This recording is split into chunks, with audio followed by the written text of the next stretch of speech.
been talking about the different characteristics that we think make a DOS woman. And this time we're going to be talking about critical thinking, what it is, why it's important, and why it's one of the characteristics we think is important for a DOS woman. So if you haven't yet, please subscribe, like, follow our YouTube, Instagram, X account. We're on a lot of social media platforms. And so who wants to get started? What do you guys think is critical thinking, or how would you define it? Weirdly, with this one, in some ways, you have to define what it's not in order to define what it is, or understand what's not critical thinking, which to me is just understanding that we all have, or I should say human brains seem to have a bias towards making conclusions in the way that we make conclusions. So we will maybe have a certain pattern of thinking that we will be comfortable with, and that's how we'll make a decision frequently, if not all the time. And whether that leads to having some sort of bias or default mode of way of thinking, or particular perspective that I start my reasoning from, that's what I do. And then I keep getting these well-worn paths. And then if you zoom out on a meta level, what you see in life is people, everyone, you can look at somebody and know, if you know them, you know what decisions they're apt to make. Are they going to have a second slice of dessert? Do they tend to make that, or are they going to not ever treat themselves? They always shortchange themselves, or are they likely to do it this way or that way, pick A or B, go right or left? And we have these patterns because we have these biases and these instincts, you might call them, although I don't know that they are instincts, but they feel like instincts in the way that we think.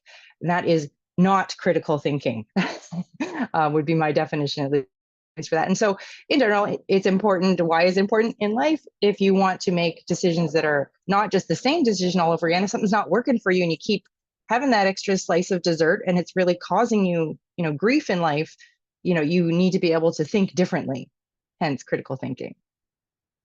Really defined critical thinking as just the ability to think differently or to challenge your current way of thinking. I guess what always comes to mind when I first think of critical thinking is questioning things, like not accepting them at their face value. Well, why does that happen? Or how does that happen? Or what's the source of that information? Where did it come from? What are their fears? What are their filters? What are their experiences? Like, it would be like, for me, I guess I look at it as, mostly that, asking questions and not accepting the information at face value, but really kind of looking at where it came from. What's the perspective? Is there a different perspective? And questioning the information. I guess that's the scientist in me. I agree with that. And like, I think of the 3-year-old, that goes, why? Like you give an answer and they're like, why? And at that age, it's kind of more of an instinctive kind of a thing. But I do think it's taking information, taking a conclusion, taking data, and looking at it kind of closer under a microscope. So not just accepting it as a fact or as the truth or as reality or something like that, but questioning, going further with it, saying like, who said it? Why did they say it? What's their agenda? Where is it coming from? Are there other perspectives? So it's taking some, information and then proactively looking for more information or other information to come up with your own conclusion. So it's kind of also like a logical process where you take a bunch of different information or data, and then you tie them together in a certain way to jump to to come to a conclusion. So I think it's that process. I would agree. I think for me, it is that evaluating, and some things that I guess it's also, I was kind of going where Leah was going. What it's not, it's not just drawing conclusions, just like kind of based on gut or instinct or something that's not concrete, and it's being willing to evaluate and proactively think. It's work. And I think that's most of the time things are not critically evaluated. They're not, and it's like the opposite of, well, why doing it this way? Just because we've always done it that way, or not questioning, or not taking in new information that would change, not confusing, is it follow logically? Are you confusing correlation with causation? You know, things like that. And I guess the opposite would be, you know, kind of a mystical, just kind of, it's not really anything concrete that you can, you know, kind of scientifically or methodically or linearly kind of evaluate and take other people through.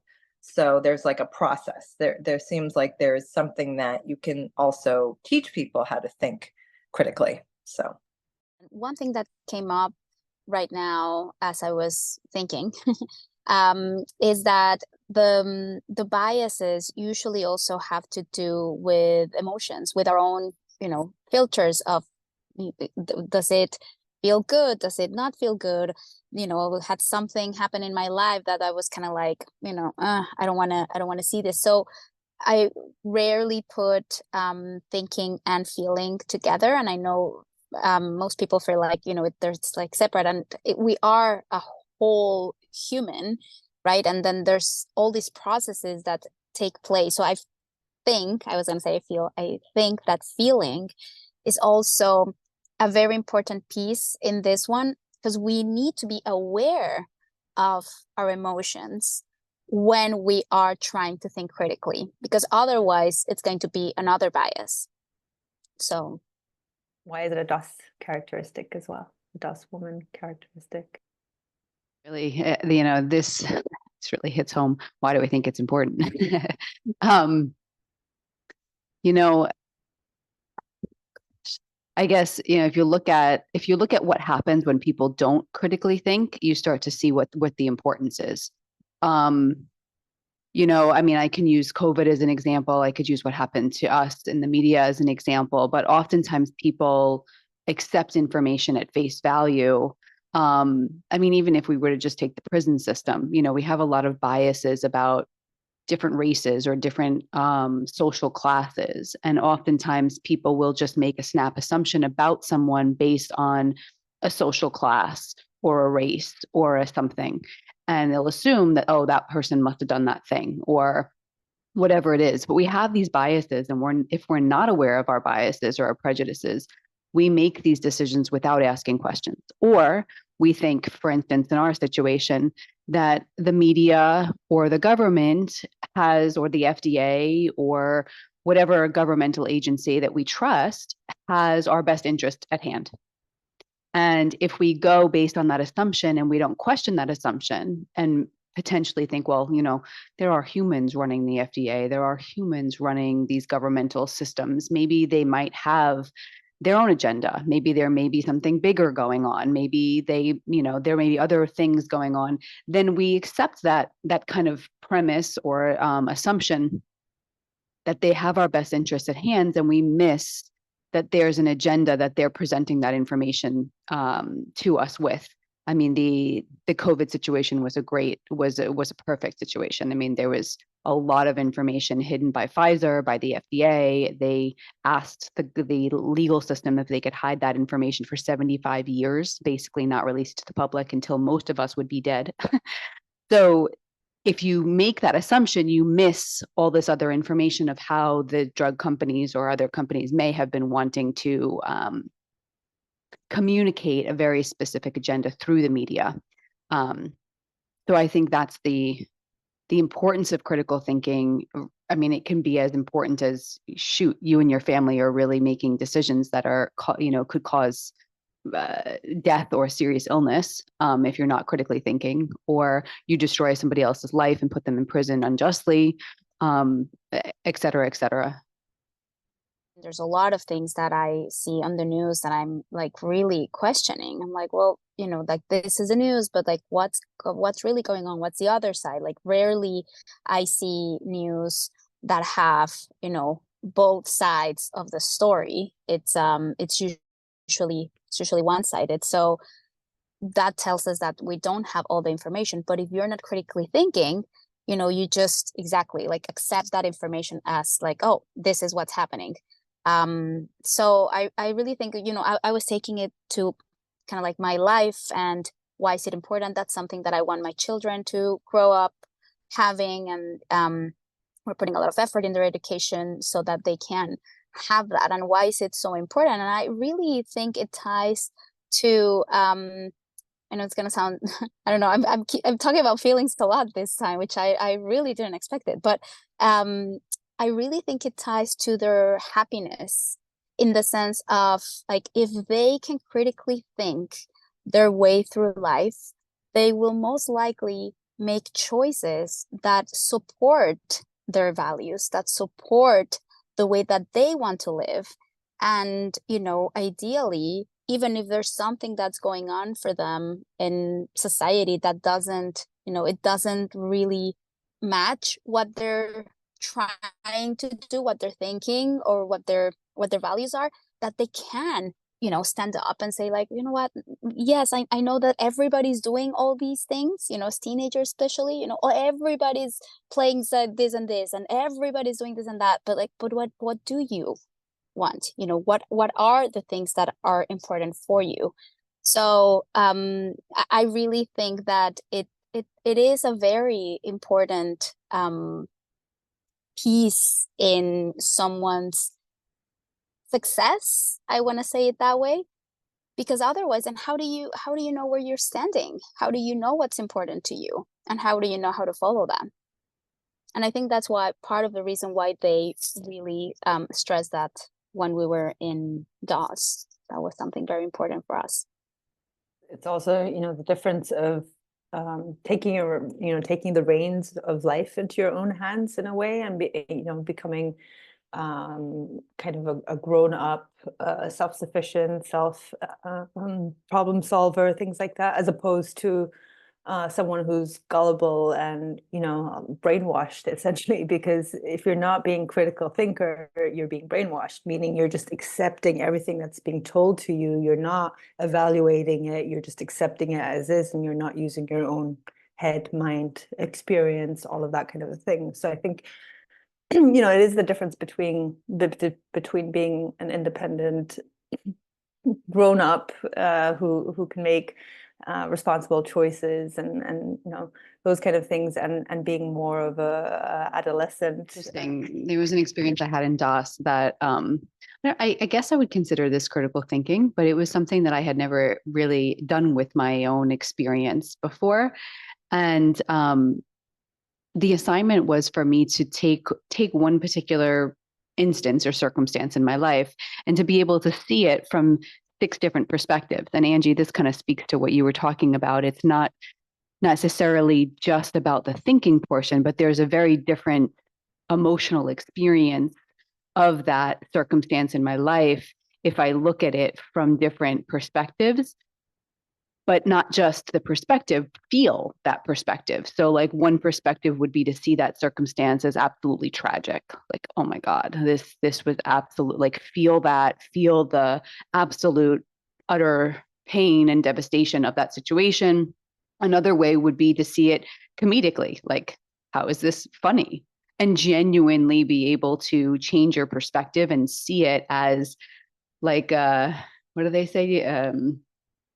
I can't think of the word, but like, how comic tragedy or whatever, being able to see the humor in any situation in life.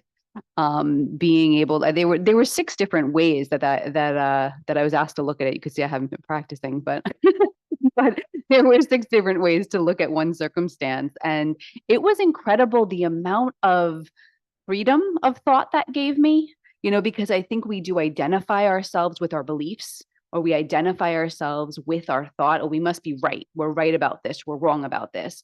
And we lose the depth in our experience of ourselves when we do identify ourselves with our thoughts too. So I also think having the ability to see multiple perspectives gives us a freedom in our experience of life that we otherwise don't have, that we get lost in kind of a more linear experience. I think you, in general, gain wisdom when you can think critically. So when I imagine, wise elders, they're able to look at life and they just have this perspective of like, oh, let's say somebody's going through a hard time. They can't find a job or something. And you think of these wise elders, and they're just like, it's fine, it'll work out. You'll be okay. Why do they say that? Because they have the life experience.